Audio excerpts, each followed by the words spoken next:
Hey everyone, we've already got about 30 people watching. Welcome. It's pretty cool to be able to do this again. I haven't done a live video in at least a few months now, I think. So yeah, thank you everyone for watching. I'm finally back from the USA. I was there for a couple of months. Hopefully you guys liked our content. Let me know if you guys can hear me in the comments too. You can't hear me in the comments, but comment if you can hear me. But yeah, back from the USA. Thank you everyone for following all our content. I hope you guys have enjoyed it. It's been a massive effort to do all that content, and we really just want you guys to I guess like what we put out. So our most recent video is the one from Knoxville, the sprint car capital of the world. Even Knoxville shared it today, which is really cool. They're very good to me, those people. So but yes, check that video out if you haven't already. We did one for Inside Eldora Speedway. I spent a lot of time with Rico. If you guys want to ask any questions towards the end, we've got a special guest as well, which we're about to have on in just a couple of minutes. He's ready to go. So looking forward to doing that. But yeah, the Australian season really starts this weekend, I would say. A lot of people think, oh, no, it started last weekend, or there's no real end to it. But I would say the official start of the season, if there's any sort of official start, would be this weekend with Chariots of Thunder being this weekend. And I can't wait. We didn't go last year, but we went 2 years ago. I actually went, it used to be 2 weekends, and in between I went home. I didn't get to enjoy the weather or the crocs and all that sort of stuff. So I'm looking forward to going to Chariots of Thunder again for the first time in a couple of years. Comment as well if you've ever been, or if you plan on going maybe for the first time as well. But you're probably wondering, what are you looking at on screen right now? And well, one thing is my head, and the other thing is the Sprint Car Hub Australasian calendar that we've put together. We put a lot of effort into this, and we realized that you guys don't really have somewhere to look to find all of the dates and for to be able to follow everything. So we've been curating this. We've been talking with different tracks and series and workers from all around both Australia and New Zealand to put it together. There's, I think, 200 dates on the dot. I should probably know, but it wasn't me that put it together. It was my buddy Matt, and he's done such a great job at letting you know what the day is, the date, the event, the engine, what it is, 410 or 360 LS, what track and in what state that is. So you guys are going to have a calendar here pretty soon to follow every single race and know when every single event is on between Australia and New Zealand. Don't thank me, thank Matt, but also thank me if you want to. I don't want to stop you. But all right, I think that's about it. Pretty soon here, we've got our special guest, and our special guest tonight is Jason MacIver. I did a video with him only a few months ago, but it was a recorded video. He's the SCCA president, but he also is I don't know what you call it. He's a helper at Darwin's Northline Speedway, and a big part of what makes the Chariots of Thunder happen. So we're going to go to a quick ad break, and then we're going to bring Jason on.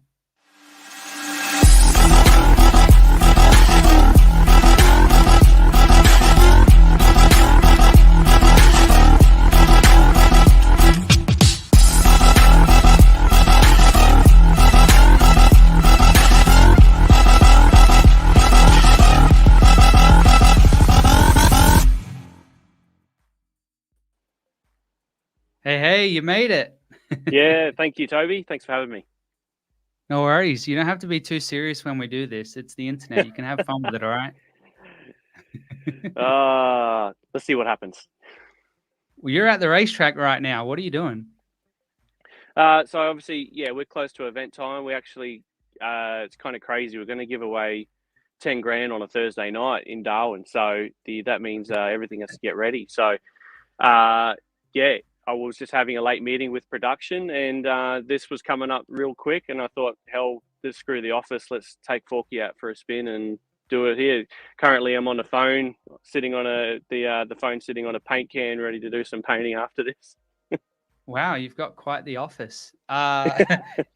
It's been what? I think it was back in June, so it's been a few months since we spoke to you about your presidency of the SCCA.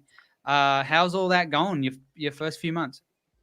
Yeah, it's like obviously the first few months are always going to be learning of what's happened and how their systems work and how everyone does business. And it was first 2 months were super hectic with working out the politics side of things and how everyone's dynamic happens, and just even the administration, how everything ticks over, because we also introduced a new registration system with Fueled as well. So that took a little bit to get off the ground, make sure everyone was on board, but it's working great at the moment.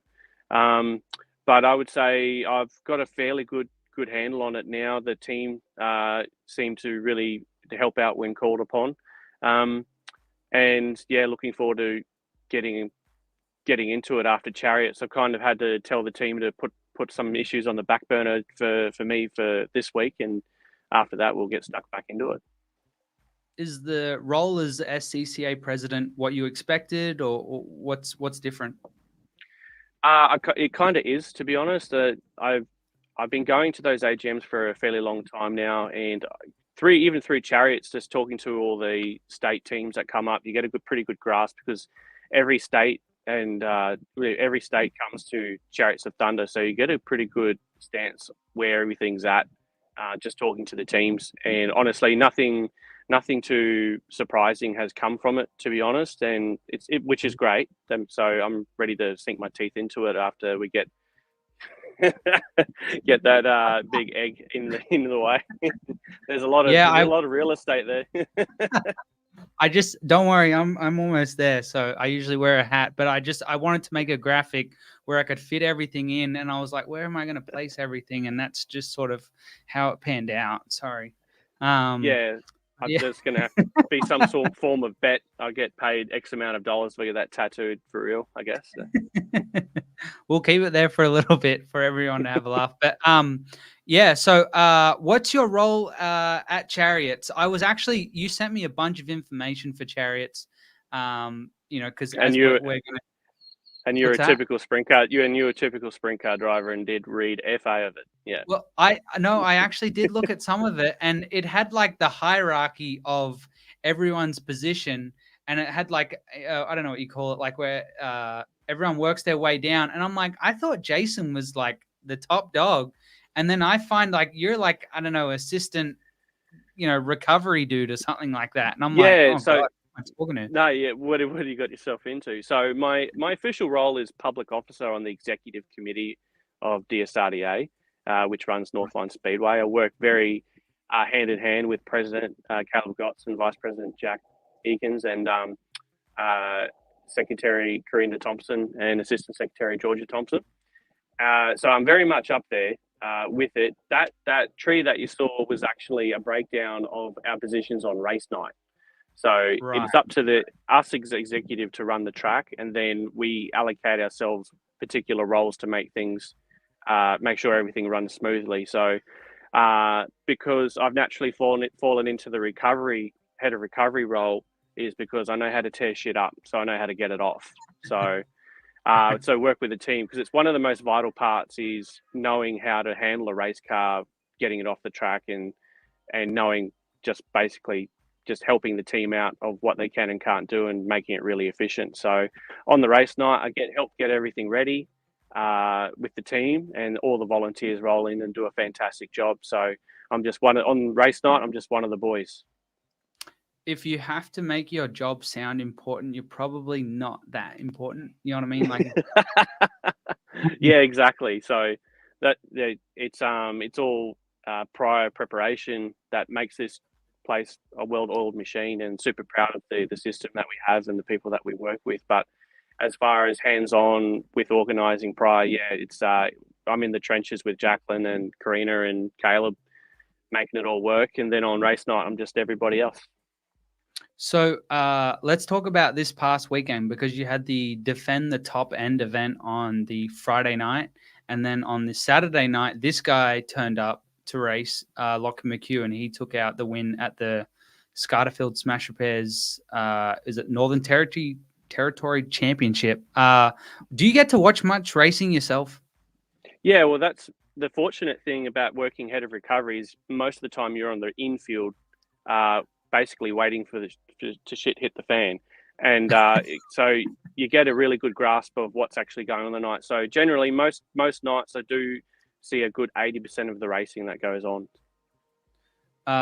So what did we miss on the weekend? Because although I did see some from Claperview, it's always a bit different when you're actually at the track. I know Jordan Charge, who's obviously there on the podium, he's been kicking ass up there. Yeah, he's got a really good package with Warren Eakins at the moment in the Red 11.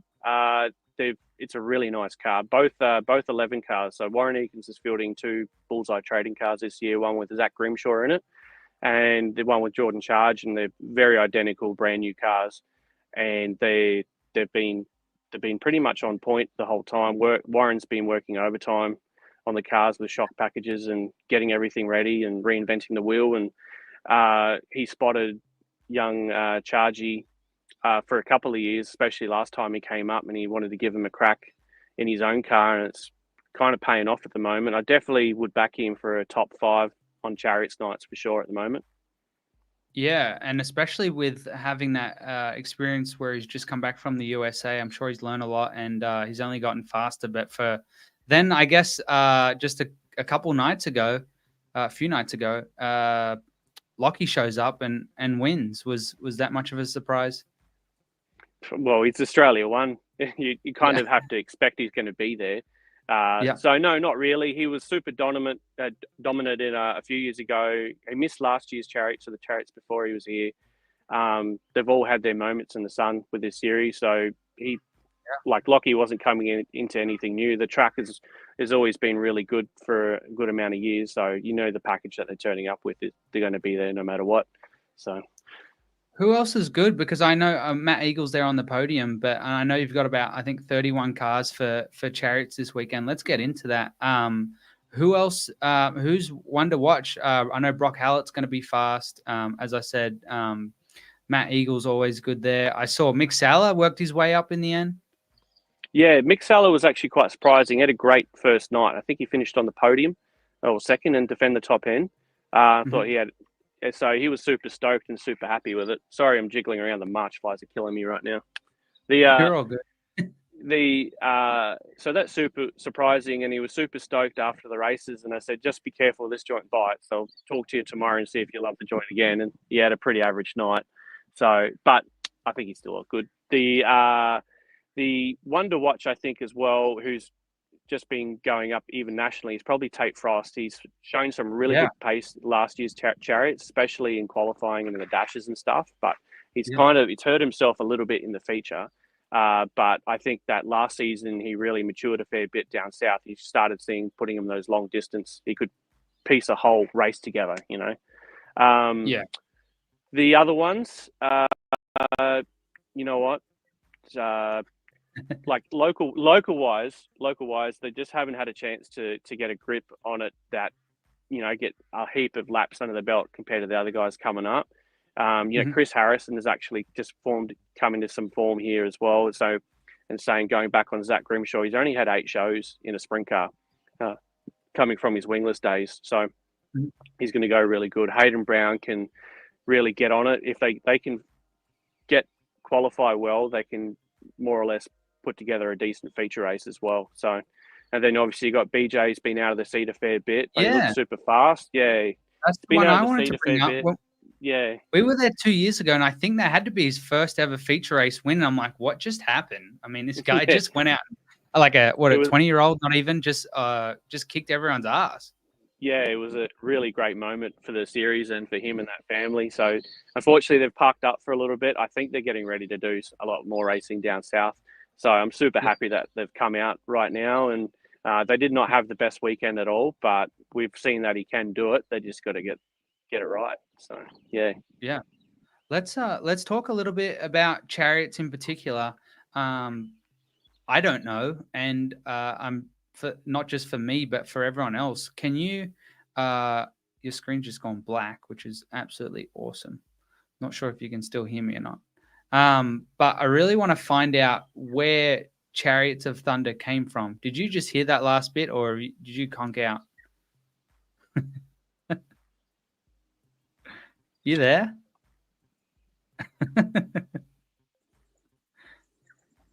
Can you hear me? Sorry, Toby. I don't know if you can hear me, but I can't hear you. My phone's been ringing off the hook, and it's done something to the feed. Oh so. no! I can hear you absolutely fine. I can hear you absolutely fine.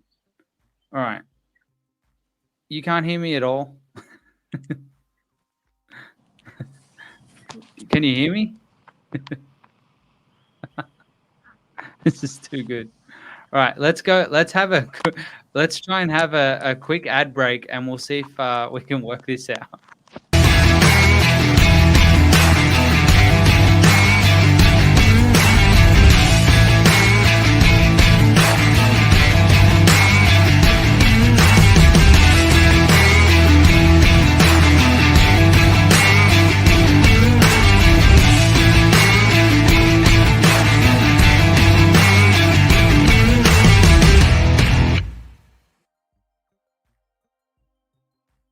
All right, I have no idea what happened there, but Jason's gone. I'm looking at some of the questions or comments that we've got. Everyone can hear me fine.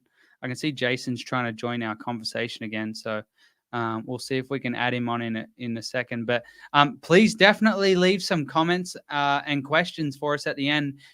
We'll make sure we ask Jason some questions, and then I've got a bunch of people messaging me and stuff about the USA and everything that I've been doing there and what our plans are for this season. So if you want to start leaving comments now, we'll go through them starting at the top in just a few minutes. So we'll try and bring Jason on here. You got me. I'm back. Yeah, sorry, mate. Phone's ringing off the hook, and it just started messing with the phone too much. Yeah. Yeah. How old are you? 36, going on boomer. Yeah. Yeah, I know you've gone full boomer on us, but no, we were talking a little bit about Chariots, and before you went off, I wanted to ask you, like, where did Chariots come from? Like, what is that?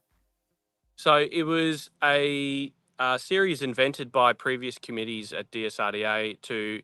It actually stemmed from the NT Trail. The NT Trail had a long history from going. They used to do Darwin, Catherine, Tennant Creek, and Alice Springs, so kind of like a Speedway type thing. And that went on for many years. And then the other country tracks like Alice and Tennant and Catherine slowly faded away, trying to put it on. But Darwin Northline still wanted to host a good, decent series. So that's when, I think around 2001, the committee invented Chariots of Thunder, and that's where we kind of ran with it. So it was basically a spin-off series from the NT Trail to replace it and put on a good series in Darwin.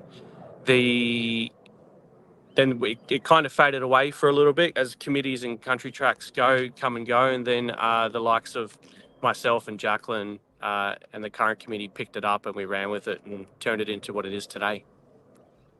Did you win Chariots back in the day?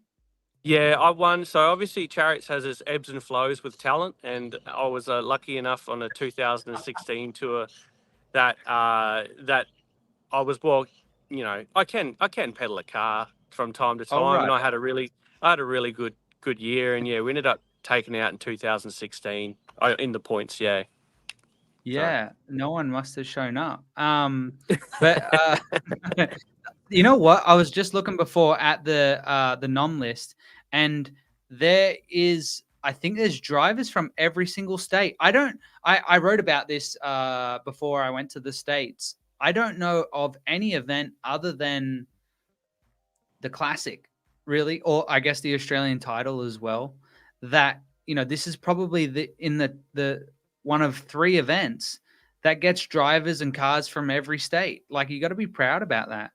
Yeah, and I'm super proud. haven't done it just for 1 year. We've been getting those type of cars for about 4 years now, like from every Yeah. state and territory. It's been a truly big national event, and I think it kind of holds a little special place in the industry of Yeah. Australia. This we're not regarded as probably the echelon, but we're definitely right up there as something totally unique and positive going on. So. Yeah, I totally agree. Like you're always going to have the distance away from the majority of the population in Australia, and also the time of year for your climate. You're just not going to have every car, everyone in the world prioritize, I guess, Chariots of Thunder. But it truly is an awesome event. When I went there for the first time 2 years ago, it was something Matt and I spoke about. Hey, we need to go cover Chariots of Thunder and experience it for ourselves. And to turn up there and you're so far away from everywhere else that you've ever gone to a speedway, and you're like, this is awesome. There's fans everywhere. There's great cars. It's great racing, a great vibe, great weather. And you're like, what? How did they make this happen? So I truly think it is a credit to you guys to keep pushing on with it. And obviously you guys see the value of it and your local government and things like that. It seems to be investing. One thing I do want to ask about is a guy that joined me over in the States in California, and that is Jock Goodyear. We talk about Jock all the time, so don't hate us. But Jock was meant to be at Chariots of Thunder, and he phoned you up and said, hey, I'm not going to make it. How did all that go down? Yeah, so we started off with a lifetime ban, and we went from there. Good. No, good. Yeah, good. Don't come back.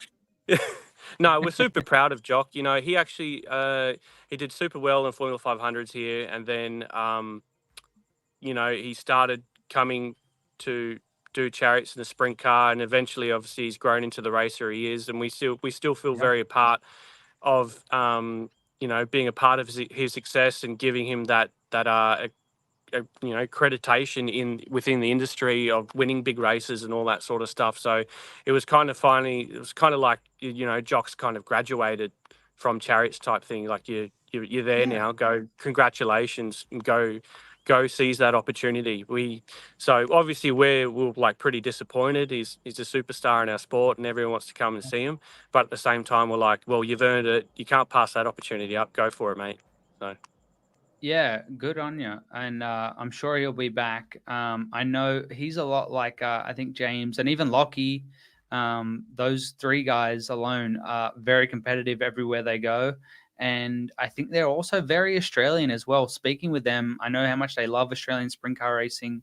And that's part of what we do with Sprint Car Hub is to really, I just want to show off how good Australian sprint car racing is. And those guys don't forget either. They know how good it is and how good how good Chariots of Thunder is, and how much of it's a part. I really feel like it's the official start of the Australian season. Like I feel like if you start racing anytime after that, it's like, oh, you're just kind of joining in at some point during the season. This is, there's no competition here in Australia. It's everyone goes to Chariots. So no, it is a great event. What's different this year? Because I know you announced, oh, Jesus, a while ago now. But it used to be a couple of weekends, and now it's the one weekend. It's all compact. It's 3 nights of racing total rather than, I think it was 4 most recently. Can you tell us what's different this year, and also why is it different? Yeah, well, let's go back. Why is it different? So the cost of living is going up, as we know, diesel, accommodation and rental. So we're getting feedback from teams going, hey, it's really tough to dedicate ourselves 2 weeks, let alone because we used to have the NT title the week before as well. So most teams stayed for 3 whole weeks and flew in, flew out. The feedback was going, hey, this is actually getting pretty tough to do.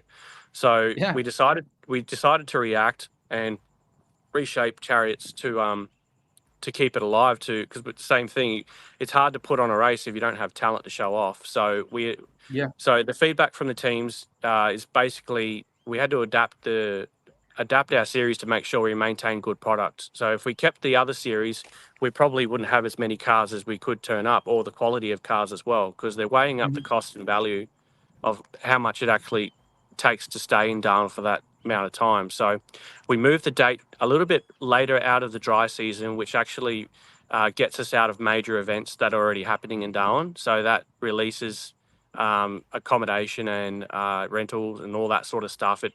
So it increases availability and also cheaper prices for everyone to actually come and do it. And then obviously keeping it for 1 week, because the cost of living isn't just going up in Darwin, it's going up everywhere. So if the guys want to come do 2 weeks in a row, that's why we still had the Defend the Top End NT title this weekend. They're more than welcome to. And it's what you see, a majority of them took that opportunity, is 25 out of the 31. So and it gave those people a lot of the feedback. So I can come and do 1 weekend, but I can't stay and do 2. So we made it a 3-day format. So not just race teams, but punters can actually see a series from start to finish in person instead of having to commit to 1 weekend and go home, then have to tune in later. So I think overall it's going to, some people, there's always mixed reactions to it, but to keep the actual product and entertainment to the high level that we've made it, I think we've made the right call, and I'm sure we're going to find out in a couple of days. Yeah, exactly. I'll be honest, like when I went in 2022, we actually left, I flew back from the States, went home, did some washing, went back to the airport and flew to Darwin that night to go to Chariots starting the next night, and also crashed my drone, but I don't really want to talk about that. But that was I've literally only ever stayed in Darwin for a total of 6 nights, and you fly in the middle of the night, so I don't know if that counts. And then the other 4 nights, so I've done that twice, and then the other 4 nights is racing, and then going home. I really think it really is worth it, but at the same time, I had to go home in between that, and I wondered, like you just mentioned, whether families or fans or drivers and teams, it's expensive for everyone, right, to do. Because you guys are in Whoop Whoop. But yeah, it's an expensive thing to do. I really like that you guys just move the dates to be part of the normal Australian, I shouldn't say normal, but the rest of the Australian season. And especially if drivers and teams or the industry is starting in Darwin, then they can move their way, either head back west and go home to Western Australia if that's where they are, or come down the other side over the East Coast and now start with the very next weekend, which I'll also be at, which is Gladstone. I mean, that I guess that is a big part for you guys to make it work. I'm sure, you put it on these dates for a reason, right? Yeah, 100%. We're like, they're saying the viability of the event is what's key. They're saying it's just that those factors, as in talent, entertainment, and viability. So that's where it is. You're keeping it simple. And yeah, it's kind of crazy that September is almost come one of the hottest months of actual paying races now. Like September is just crazy with money races in Toowoomba and Gladstone and down that way. And then it's just kind of crickets for a little bit in November, and then we get back into December. So it's crazy, the ebbs and flows of how tracks and calendars have adapted to make sure they can get good cars there. It's really entertaining. Let's talk about a bit about the format. The one thing I really want to touch on is the Pope Challenge. But just before that, the 3 nights, how do they interact with each other? Are they 3 separate nights? Do the points carry over? How does it work? Yeah, so it's 3 separate rounds, but the points of those rounds go towards the series.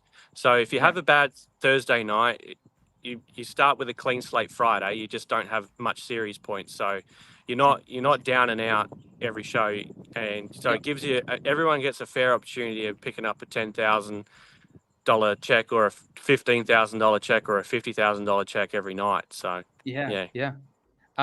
So the Pope Challenge, that's the one where you can go for an extra 35 grand on the Friday night. Is that correct? Correct. Yeah. So Thursday is a good fresh opener, free live streaming on that one, because same thing, we'll touch on a little bit, that we used to be free. So the first little, ease into the paying stream is a free Thursday to say thank you to everybody. And then Friday, we get straight into it with the Pope Challenge, where someone could potentially walk away with $50,000. So the way we get that sum is, it's $10,000 to win. We've sneakily devised an incentive. So if you win the pole shuffle, and you get offered $5,000 right there and then just to take the challenge. So no matter what you get $5,000. Right. You can do one lap and pull in, you got $5,000, right?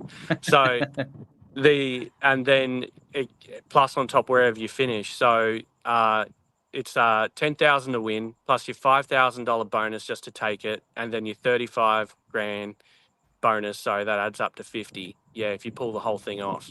Yeah. So for people who are watching right now, we've got around a couple hundred people watching live for us, which is pretty cool. You can watch it live on Clay-Per-View, whether it's via the app or clayperview.com. Thursday, like it says there on screen, this Thursday, so in just a couple nights' time, is free on Clay-Per-View, and then Friday, 30, Saturday, $30 as well. But you can get that weekend pass for just $55, which is pretty cool of you guys to put together. I know it was free for a long time, and I couldn't believe that you guys were, I think, the only ones in Australia to do it. Extremely tough to be able to do that, because especially when you're putting out the money and running the event that you are, it's a big thing.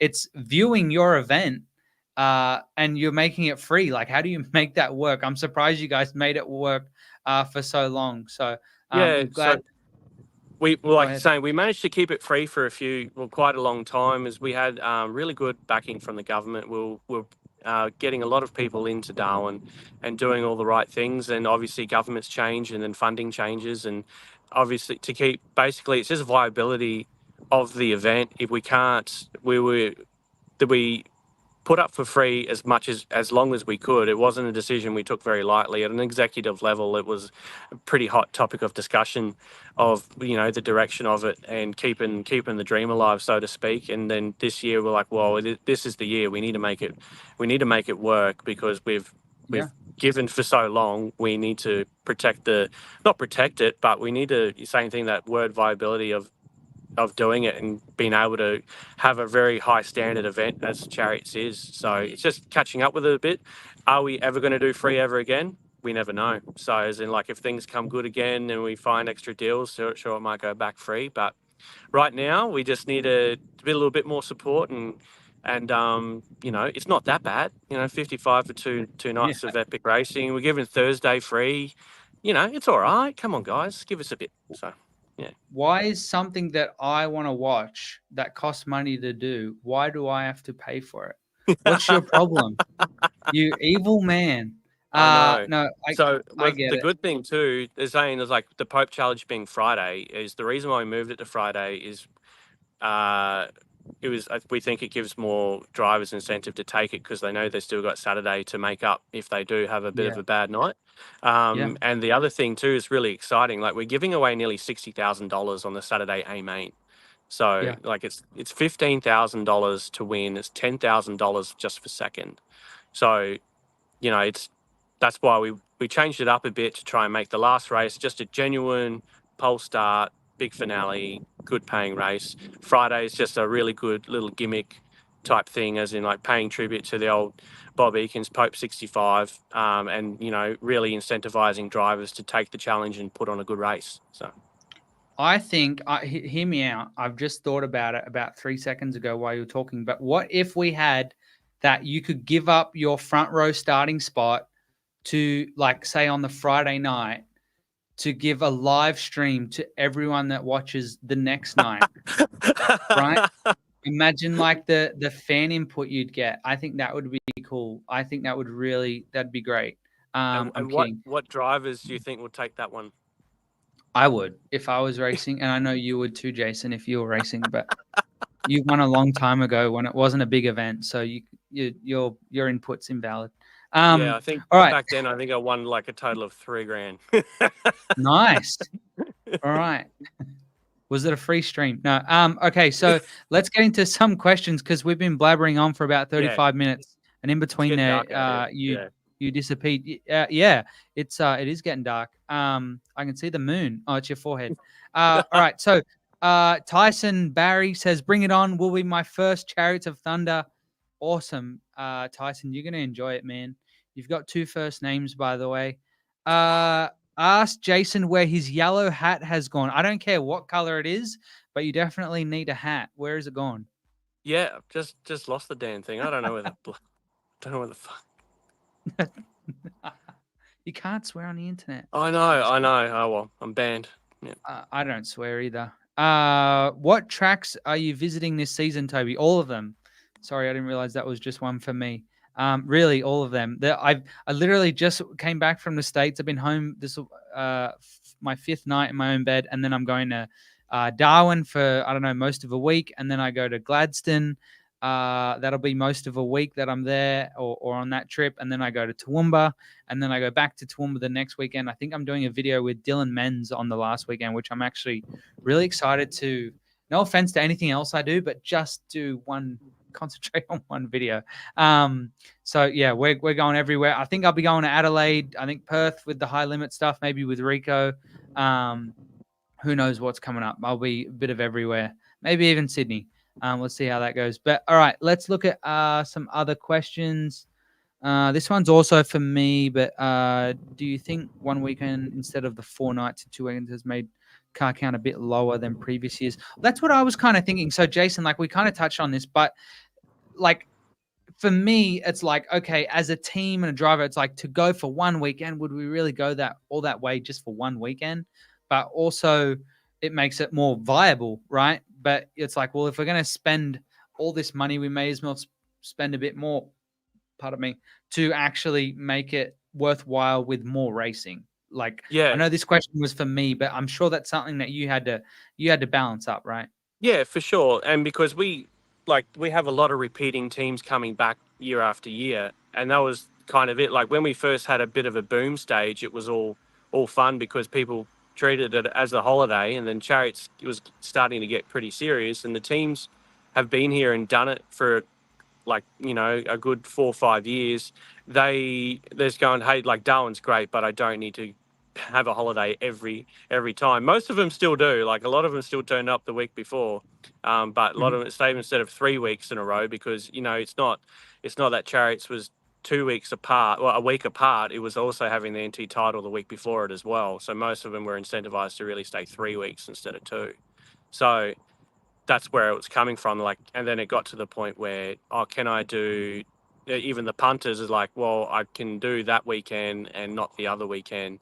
And that's where it was at. So most of the guys still treat it as a holiday for sure. Like there's a stack of transporters in the pits right now that have been here since the NT titles and they're just loving it. They're just working in the sun, getting lobster red because they're all fresh white meat from winter. And yeah, so it's still all happening. I don't think it affected the car count. I think general economy and standard of living is affected. So I think you might see, you know, we're not down that much. It was 30. Last year's Chariots was 36 cars, and on Thursday, 31 are rolling out. So, and all really good cars too. And we've got America to blame as well for stealing jocks. So we got that. Right. Yeah. I think you should definitely write to the American government. Mark Allen Noonan, motorcade starting time this Wednesday. Is it 5:30? Right. I think the motorcade is. This is going to be insane. It's going to be the best motorcade we've ever done. So Nice. we've moved it to 5:30 in the afternoon because we've always had it at lunch for traffic reasons. This year I've managed to convince them to have it at 5:30 in the afternoon so all the kids can come from school and join in because it's always just been drunk bogan adults on their holidays having a bougie lunch watching Sprint Car down Mitchell Street.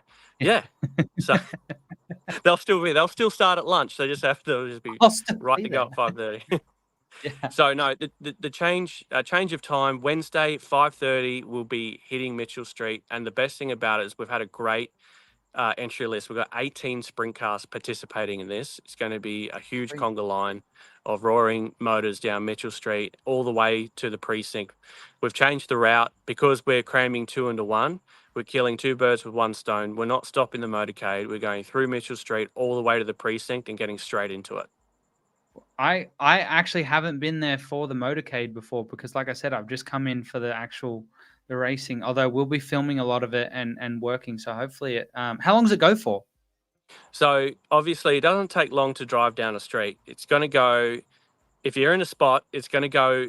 It's going to be over within about 30 seconds, right? But the actual motorcade itself is going to go for about anywhere between 8 to 10 minutes. By the time we go to Mitchell Street to the precinct, that's about a 10-minute route going at walking pace so everyone can soak in and get that moment on their phones and stuff. So, yeah, it's all about hitting the CBD, going to the pubs and watching a big conga line of sprint cars roll past, for a few seconds. Yeah. As long as we end up at the pub, that sounds good. Let's quickly rip through some questions. I told you this goes long, like way quicker than you think. We've gone for 41 minutes. You're lucky I remember to turn on the lights, I tell you. Right. Yeah. We're getting a bit of effect here. Will there be interstate 50/50 tickets? Yes or no? Yes, I believe our website does take interstate 50/50. Yes. We will take your money. I want to look down the barrel of the camera right now. We will take your money. Yeah. All right? And don't worry about that. And if it doesn't, I'm speaking off the cuff here. I don't know 100%, but if it doesn't, just look up a Darwin postcode and you'll get it through. Don't worry about it. There you go. Oh, we're good.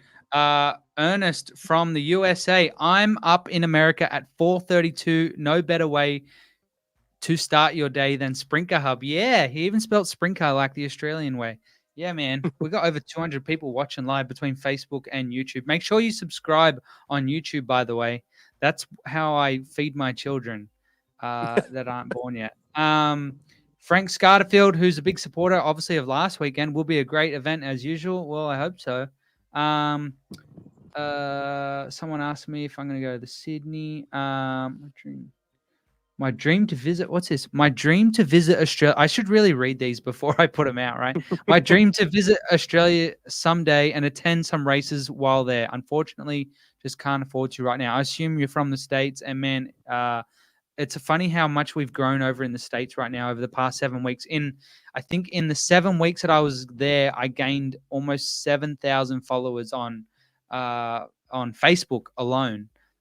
It's grown massively. Our audience has grown over total. I think it's like 12 or 13,000. Our audience has grown. So it's been great. And I can't wait to introduce people who don't know about Chariots of Thunder or Darwin or Australian sprint car racing. I can't wait to make some content for you guys to check it all out. Here's a good one real quick. Should SCCA lay a path to Darwin to attract numbers? And someone asked earlier, maybe the start of a revamped national series could start with a race in Darwin. Yeah, 100%. Like, it's not out of the question. We've moved Chariots to a later part of the season, and it's something that, something definitely on the cards. We discussed it last AGM. It's something that we really want to look into.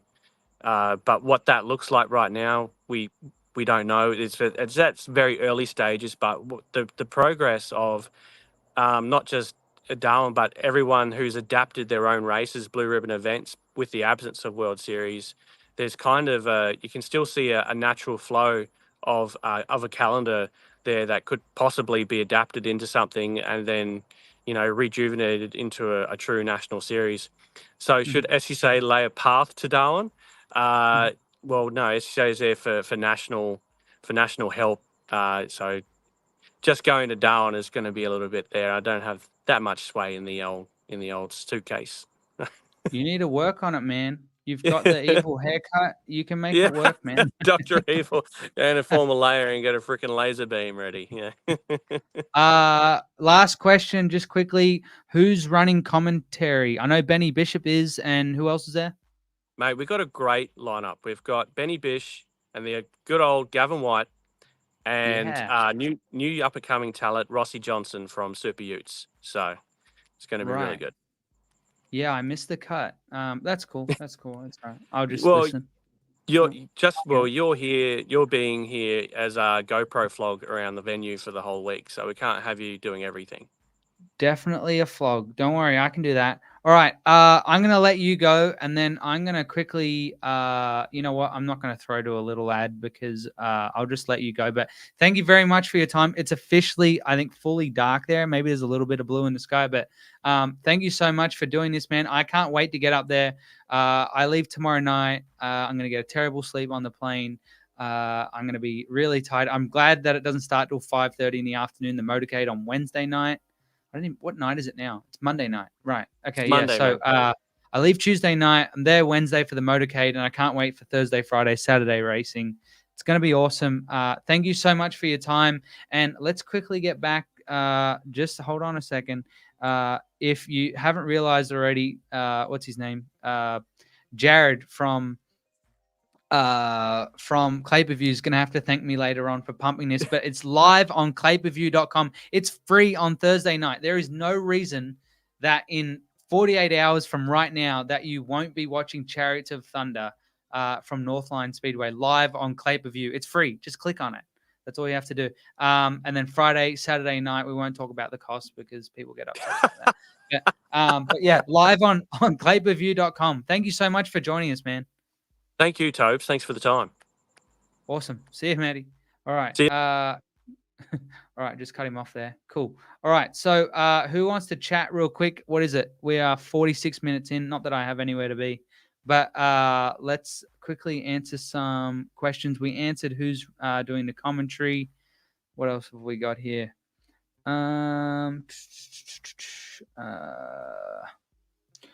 Here we go. Do you think one day an Australian title could be held in Darwin? I think one day it could be held in Darwin, and I think about 2010, which it was held, which James McFadden won his first Australian title. I think he turned 21 on the day, something like that. I can't remember. That was his birthday. Yeah, and he won. I mean, if I don't expect everyone to know that, but he... when James McFadden won that was when was it Farrell did the slide job on in the Monty car on Kerry in the I was going to say Caneric in the Kendrick car, and that all ended up in what we would call a shit fight, I think is the technical term. But yeah, I definitely think, I mean, it'd be cool to be back there. If you haven't been, seriously, go to Darwin. Like, don't think like, oh, it's not the ideal event to go to. It really is. It's the official start of the Australian Sprint Car season. We've spoken about the commentators.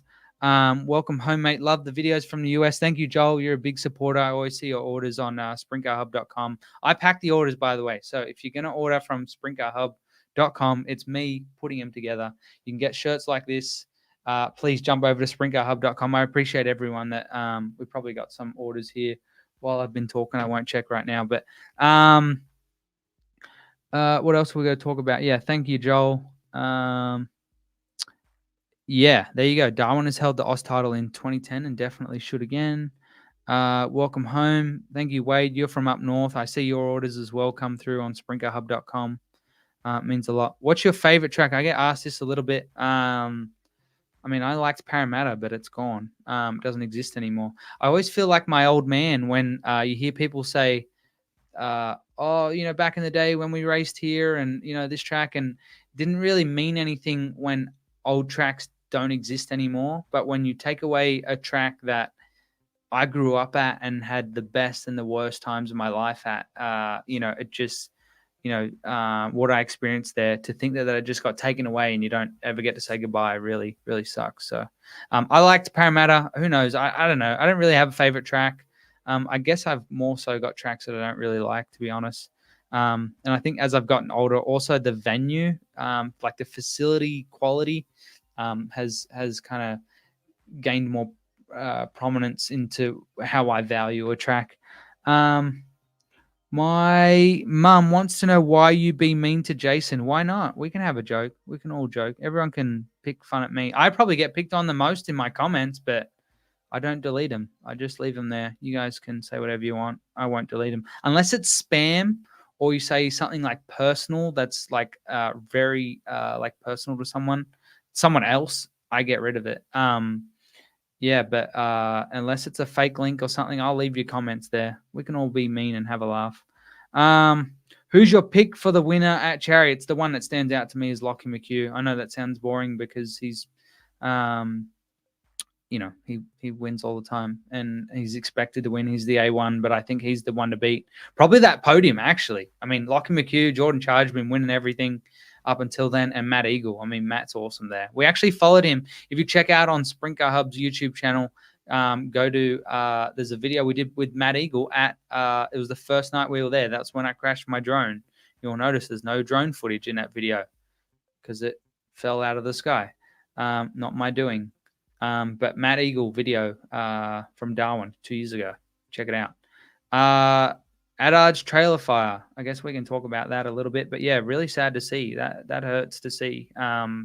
Especially from Sydney. I know, it's pretty close to home. They actually used to live around the corner from me, like 2 minutes away. But they were driving down the M1, I think, and their trailer's on fire. I think there's a GoFundMe, so definitely try and find that and support that if you can. Will you be at Tolma Speedway in December? I don't think so. I'm pretty sure I'm gonna. I mean, Rico's asked me to go to Perth for the High Limits event for those few nights. So I'd say I'll be there. So Tolma is on the 27th of December, and High Limits is 28th to 30th. So technically, I could make it still, but I know how much of a effort it is to make content, not just at the track and filming. If you're a race fan, you could definitely do it if you want to afford it. But there's filming, and then there's also actually creating content. And I just wouldn't be able to do both and do the quality that I want. So the Chariots point system, they should put that on their socials, I guess. Maybe we can post that later. But it's not like straightforward as far as just speaking about it right now. 2015 Farrell, I'm not sure what that means. Well said. Not sure.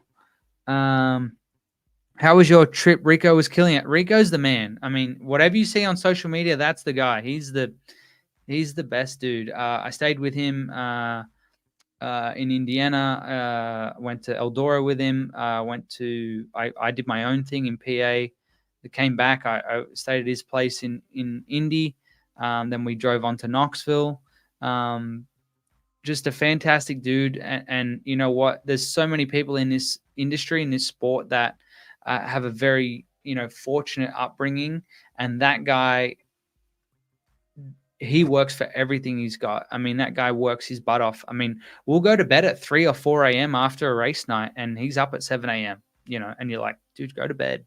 But that guy does not stop. He's the reason why he's as successful as he is. And I even had comments of people saying, hey, it's Ricky Warner. And you know what? Ricky's definitely turned that team into what it is as well, been a big part of it. But you don't attract people that want to help you without putting the right pieces in place and for you to show potential of where it can go. So Ricky is there because Rico is the person he is. I can tell you that much. And I'm not surprised at all. They had problems earlier on this season, and they've sorted them out, and now they are. I think I texted him. Was it yesterday?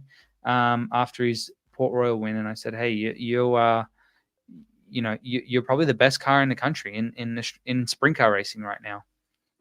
That's enough about Rico, I guess. How many Americans you expect to come over for High Limit? Okay, so you got the 6 already confirmed. I know I know one outlaw that's going to be there. It hasn't been announced. And I think I don't know. I wonder what Macedo will do. I think he should go to Perth, but I mean, it would be great to see him in Sydney as well. I don't know about what Sheldon's doing. I assume he's coming back. I don't know, but I expect there to be, I want to say there's about 10 Americans that are going to be at the High Limit thing. That's my guess. It's really just a guess. Could be less, could be more.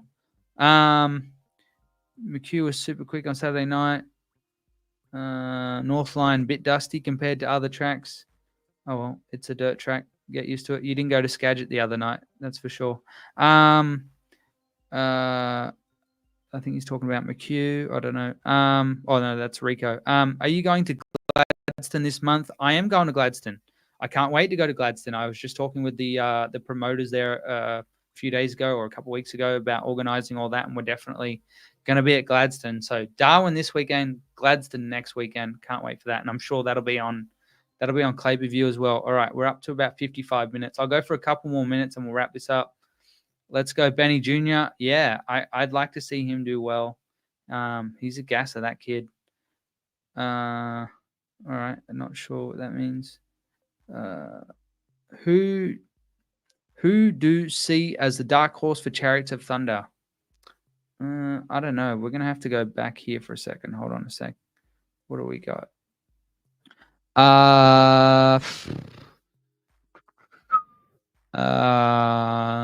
Do you want to say Tate Frost? Is he a dark horse? I don't know. To me, there's a lot of winners there. I mean, people talk about, there's only 31 cars, but you got, I mean, just roughly going through, you've got Charge, McHugh, Frost, Benny Jr.'s won it before, Matt Eagle, you got Brock Hallett, Ryan Jones. They've won big events. I mean, and Caden Manders. I mean, I feel like I'm being rude to others, but I mean, and there's other guys that can run with all them. I mean, you've got a good field of guys who can win. So, but I think McHugh's going to be the one to beat. What else we got here? Do you have a favorite driver? Not really. You know, when I grew up, I'm a fan of Joey Saldana. Obviously my old man. You know, I think everyone has favorites, but also when you grow up, you kind of, don't care. But also, I think now being more involved in the sport and doing Sprint Car Hub, you start to develop relationships with people. You know, you get to know them, and you can't help but be happy to see them do well. I just spoke about Rico. I mean, the guy, I stayed at his place in Indy, in California. I traveled around with him. I spoke to him about everything. He called me his friend. That means a lot. And for someone to open up like that to me in doing what I'm doing and trust me means a lot. So you can't help but develop a friendship, some sort of a relationship that goes beyond just talking about sprint car racing and what they did, whether it was good or bad, on the track. So, I got people that I don't get along with as well. I got people that I get along great with. And, I just try to, I get told I'm biased or whatever, what I talk about. I'm one person. Of course it's going to be biased. I don't try to be, but it comes across that way. I love Rico. I have a photo with him when I was a baby. He's a great guy and a better driver. He's a good dude. Someone's just sharing a link about the subregs. Thank you for sharing that. I don't have to put that out now. Absolutely. Do you think Americans to be in Toowoomba after high limit? Okay, so high limit finishes on the 30th. And then it's a big trek to come over. They would have to fly across. But at the same time, think about it. The WA Speed Week goes through that period as well. So I don't think that you're going to see Americans who are at the high limit show then probably move over to the East Coast. I just don't see it happening. I think they would stay in the one spot, but they might. It is one event there that's on huge money, and then that's the rest that aren't. Thoughts on Adelaide? I've spoken about that a little bit, but really with Adelaide, I just think give it a chance. Let's find out. I'm actually going to speak to the promoter. I want to do more of these live videos. If you guys like these live videos, to me, it's a Monday night. If it's a Monday night and you guys are looking, or Tuesday, Wednesday, whatever, and you guys want to see things about sprint car racing and want to chat about things, I'll do more of these. I don't want to do it just on my own, though. I want to have it with people, and I know the promoter at Adelaide is happy to come on and do something like this with me. So let me know if that's something that you guys would like to see. I think Adelaide, just give it a chance. Let's see what comes of it. I'm skeptical too of how well it's going to hold up. Not because I know the answer, I just don't know. I don't know what's going to happen. I think let's all, I hate saying positive or negative, whatever, but let's all just wait and see what happens and then actually have an opinion on it, because I think for the most part, we don't know. But right now, what they're building it up to be is meant to be awesome. Who do you think J-Mac will be driving for in the high limit series in WA? I can't say too much on that. That's not for me to say. TVG has ran well there in the past. Yeah, that's another good point. He's won a Chariots or the title. There you go.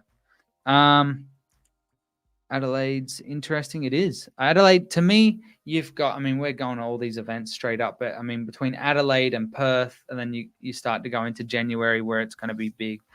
It's I think there's two events, at least Adelaide and Perth, which are going to be huge for the sport. Roger, keep up the great content, mate. World's best sprint cars currently. I'm not sure if that's who's got the world's best sprint cars. I don't know, but I appreciate the comment. Thank you. Honestly, behind the scenes is the holy grail of content. We just want to provide more behind the scenes stuff. But we've also got to make it viable and working with tracks and stuff and try to make it all make sense. Thoughts on the Chaz? I don't think I've ever spoken about him on here. He's actually a nice dude. He's not the same as what you see really on camera, but he's doing his own thing, his own way, and credit to him for being passionate about sprint car racing.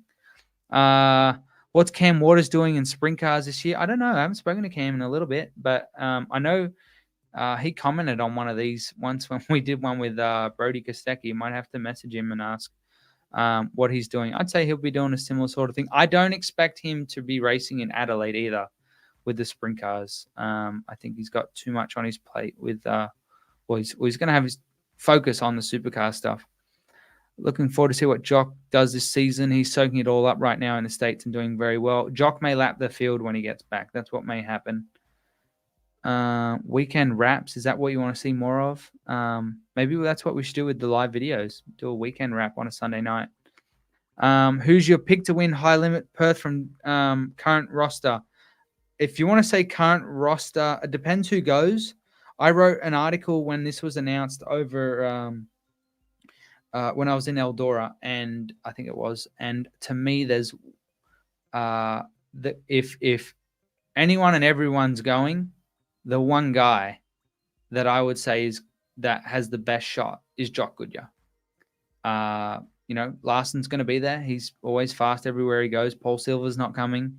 I feel like it's Jock's race to win in a way. I don't hide from that at all. We already know Lockie's doing the SA Speed Week. Any whispers on a World Series replacement? No, I haven't heard anything. Every offseason you hear something and nothing comes of it. Drive to Survive sprint cars coming soon to the hub. There you go. Just need Netflix on board. Yeah. Just a couple mil. That's all we need. What happened to Jock in the Outlaw Show? I actually don't know. I wasn't watching, but I saw the timing and saw him drop down. So something happened. You'd think I would know. I'm very sure that Ziafos is driving for Sean Caron. He's a good dude. Both of them, actually. I spent some time with Brock. He's a good dude in PA. I like the story for the USA closed track. I hope it gets dollars. Yeah, well, it had dollars injected by the Abrus and so many other people. If you haven't watched that video yet, please check it out. The Calistoga Speedway, what happened? You guys will like that video if you haven't seen it already. Let's this one before I log off, guys, please check out our latest video, Sprint Car Capital of the World, Knoxville Raceway. I was sitting up in, I don't know if you're not gonna be able to see it on screen, but right below where the end of the H is, I was up in a corporate suite in there on the Monday after the Knoxville Nationals. The cleaners opened it up for me and I filmed the video, and that's where I was sitting.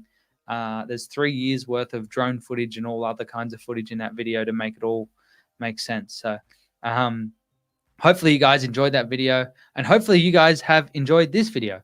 Let me just quickly see. Yeah, okay. I think that's all where we're at for comments. Thank you, everyone that's watched. Also, don't forget to check out Clay-Per-View. Whoops, wrong graphic. Oh, still the wrong graphic. There we go. Clayperview.com on Thursday night. It's free to watch on clayperview.com. Chariots of Thunder at Northline Speedway. I can't wait to be back there. Good weather and great racing. Just a great vibe. 3 nights in a row of racing. Yeah, can't wait. And hopefully you guys have enjoyed this video, and you'll see our upcoming content starting tomorrow. Cheers.